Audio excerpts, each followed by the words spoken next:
Hello everyone, কেমন আছেন সবাই? দ্য বেঙ্গলি বেলে নতুন একটি ব্লগে আপনাদের অনেক স্বাগত জানাই। আজ বহুদিন পরে আবার একটি রান্নার ভিডিও নিয়ে আপনাদের সামনে চলে এসেছি। আজকের রান্নাটা হচ্ছে দই কাতলা। এটা সকলেরই খুব প্রিয় রান্না, কিন্তু বাড়িতে করতে গেলে একটু প্রবলেমে পড়তে হয়, কতটা কি পরিমাণে নিতে হবে, টেস্ট আসবে কিনা।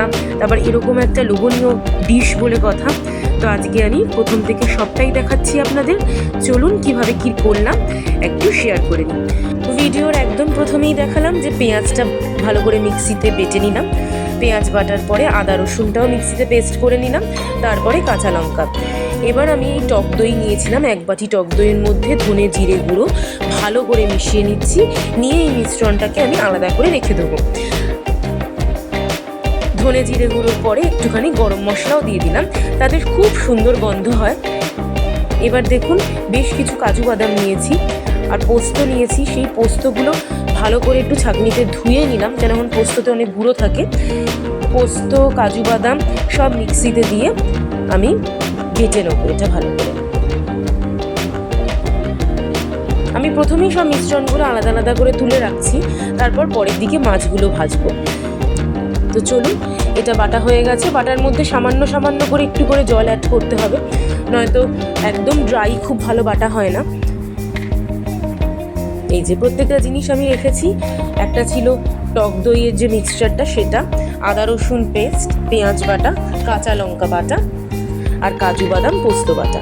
এইবারে কাতলা মাছের পিসগুলো দেখুন, খুব বেশি বড় হবে না, বাড়িতে যেহেতু করছি। অনুষ্ঠান বাড়িতে অনেক বড় বড় কাতলা মাছের পিস করে, কিন্তু বাড়িতে যেহেতু করব খুব ছোট ছোট পিসই নিয়েছি। তাতে নুন হলুদ মশলাটা খুব ভালোভাবে ঢোকে। একটু সর্ষের তেল দিয়ে ভালো করে মাখিয়ে নিলাম। এবার কড়াইটা গরম হতে দিয়েছিলাম, এর মধ্যে সর্ষের তেল দিলাম, দিয়ে মাছগুলো আমি এক এক করে ভেজে নেবো। দেখুন, পিসগুলো ছোট ছোট বলে ভাজতেও সুবিধা। তবে একটা কথাই বলে দিই, এখানে কিন্তু মাছগুলো ভীষণ কড়া করে ভাজবো না, যেমন মাছের ঝোলে মাছ খাই সেরকম হবে না। ভাজাগুলো হালকা হালকা ভাজা হবে, একটু লালচে লালচে হলেই তুলে নেব। ছোট ছোট পিস করেছিলাম বলে অনেকগুলোই ধরে গেল একসাথে। মাছগুলো দেখুন অলমোস্ট ভাজা হয়ে এসছে, আর একটু হালকা লালচে হবে, আমি তুলে নেবো, ব্যাস। এইবারে এই মাছগুলো আমি তুলে নেব।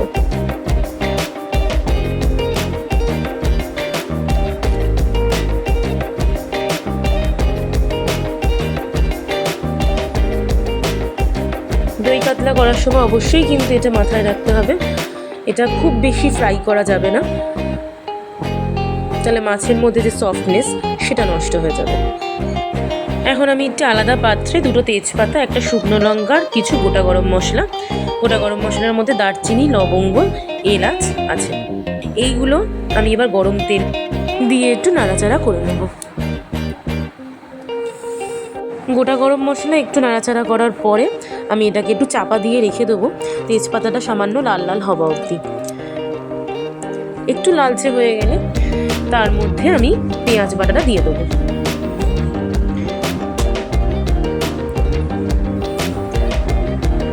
এখন প্রচণ্ড জল ছিটকাচ্ছে, যেহেতু পেঁয়াজটা গরম তেলে দিয়েছি। পেঁয়াজ বাটাটা দিয়ে আস্তে আস্তে এটাকে সাবধানে পেঁয়াজটাকে আমাকে তেলের মধ্যে মিশিয়ে নিতে, সামান্য একটু কষাবো। পেঁয়াজ বাটাটা একটু কষিয়ে নেবার পরে দেব আদা রসুন বাটা।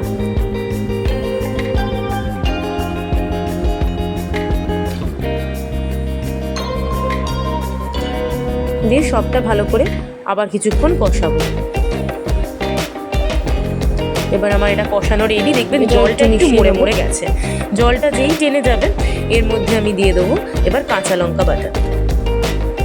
জলটা টেনে একটু থকথকে মতো হয়ে গেলে বুঝবেন যে মশলাটা খানিকটা রেডি হয়ে আসছে। এবার দিলাম পোস্ত আর কাজু বাদাম বাটা। এর মধ্যে সামান্য মৌরিও অ্যাড করতে পারেন, মৌরিটা দিলেও নাকি শুনেছি খুব ভালো টেস্ট হয়, আর পেটের জন্য মৌরি খুবই ভালো। লাস্টে দেবো সেই টক দইয়ের মিশ্রণটা, যেটা ধনে জিরে আর গরম মশলা গুঁড়ো দিয়ে বানিয়েছিলাম। দেখুন এবার রঙটা কি সুন্দর এসছে। কাঁচা লঙ্কা বাটা দিলেই হালকা গ্রিনিশ ব্যাপারটা আসবে, দেখতেও যেমন দারুণ হয় আর খাবার সময় দারুণ ফ্লেভার পাওয়া যায়। তো এটা ভালো করে একটু নাড়িয়ে চাড়িয়ে নিয়ে এবার পরিমাণ মতো নুন আর হলুদ দিয়ে দেবো।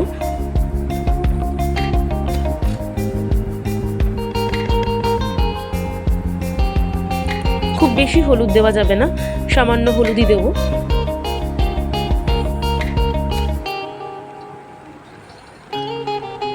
দিয়ে আবারও এই পুরো ব্যাপারটাকে ভালো করে নাড়িয়ে নেব। দেখুন এবারে শুধু রঙটা এসছে কেমন। কিছুক্ষণ চাপা দিয়ে রাখবো, কিন্তু গ্যাসটা কিন্তু অবশ্যই সিমে রাখতে হবে, তা নয়তো দইটা কেটে যাবে। দেখুন এবার সুন্দর ফুটে গেছে। আগে যেরকম সবুজ ব্যাপারটা ছিল, এরকম হালকা একটা হলুদ সবুজ মতো কারিটা হয়েছে। এর মধ্যে আমি ভাজা মাছগুলো সব দিয়ে দেবো।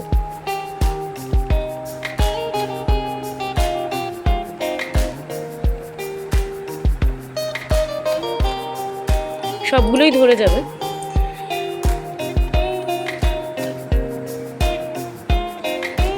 এবার মাছগুলো দিয়ে দেওয়ার পরে আরেকটা কাজ আছে, সেটা হচ্ছে খুন্তি দিয়ে এই যে কারিটা তৈরি হয়েছে, সেই গ্রেভিটা আমি মাছের ওপরে ওপরে হালকা করে লাগিয়ে দেবো, যাতে পুরো মিশ্রণটাই ভেতরটা ভালো করে ঢোকে।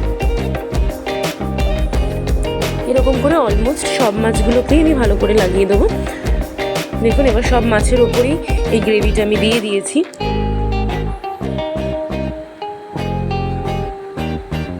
প্রিপারেশনটা অলমোস্ট রেডি হলেও সামান্য একটু কাজ বাকি এখনো।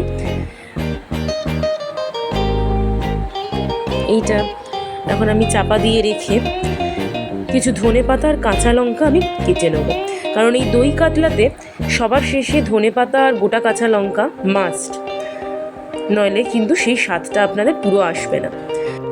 ধনেপাতার ডগাগুলো কেটে নিয়ে বাকি ধনেপাতাটা ভালো করে আমি কুচিয়ে নেবো।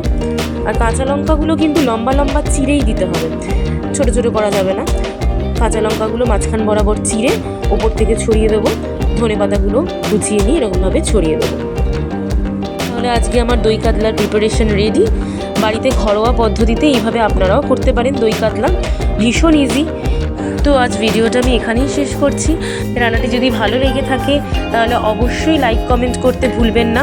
চ্যানেলে যারা নতুন তারা চ্যানেলটিকে সাবস্ক্রাইব করে দেবেন, আর ভিডিও আসার সঙ্গে সঙ্গেই নোটিফিকেশন পেতে অবশ্যই বেল আইকনটি প্রেস করে দেবেন, তাহলে আমার ভিডিও এলেই সঙ্গে সঙ্গে আপনার কাছে নোটিফিকেশন যাবে। নতুন নতুন এরকম আরও রেসিপি পেতে দ্য বেঙ্গলি বেলের পাশে থাকুন, সাথে থাকুন।